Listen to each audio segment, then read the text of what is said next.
نوي ښار کې اشاره نو کې او مرکز کې البته د حاجي یعقوب دې خواته دی او د انصاري واټ په منځ کې یو او تا ویل چې دغه مخامخ د شراره غونډۍ دغه او د شراره غونډۍ ده او د بل چې د کله پښتا چې ورته کیږي دا په دې غونډۍ په دې د تاریخي بلډینګ ده دغه کله کله دې خواته ده دا څه شو د نورین دسته دغه دا چې ته پیش کله پښتا ویل کیږي کله پښتا دا بیرغ غونډۍ چیرته ده بیرغ غونډۍ وزیر اکبر خان غونډۍ د مخامخ ته د پورې ویني دا سایډ ده سپین بیرغ هغه داسې لږ صحیح نه معلومېږي دا ځای کې دغه ده که نه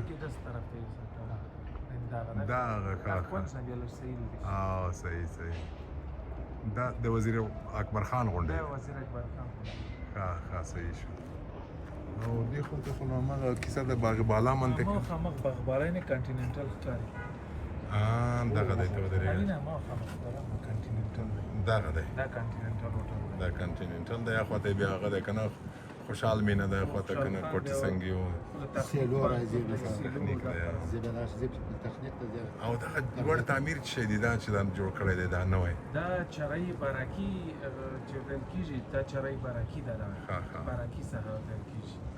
دغه تعمیر دی چرای ترافیک ساحه کې راځي دا تعمیر په باراکي ساحه ده دا غټ بلډینګ چې برج ستاره عزیزي دا د عزیزي دی او دا ستاره عزیزي خو دا میدان وایي پاکم شی لري که نه هلته یو غلط برج عزیزي دی نو معنا چې عزیزي ډېر تعمیرونه لري په کابل دا برج عزیزي دی دا ستاره عزیزي دی هلته بل عزیزي اپارټمنټ په میدانوي سړک باندې جوړ کړي هغه سړی خو غواړي چې 10 میلیارده پیسې دلته وکړي ډالره صحیح چې یا طریقې او لواکت صحیح کوي اولی په بجلی کې دی راځي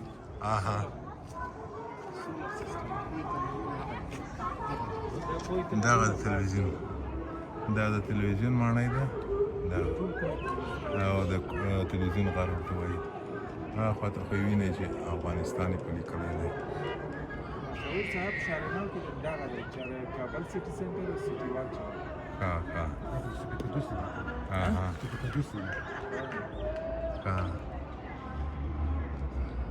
دې ځانه بیا سي تاسو دغه وزیر اکبر خان او ارګو دا ځای نه بیا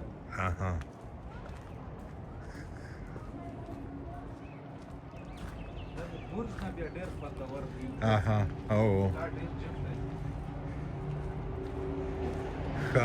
خواته چې ده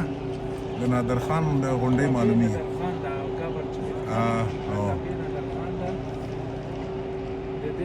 دا مخامخ ساحه چې کومه ده نږدې ښکاري دا د امریکې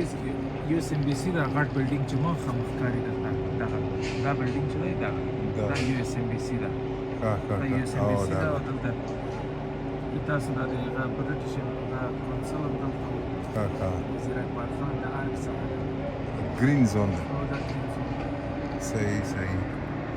دا خو د حاجي یعقوب جومات دی دا بختاور کاوه چې څنګه ښکاري د شارنه څنګه دغه بختاور کاوه د دا صحیح نو داسې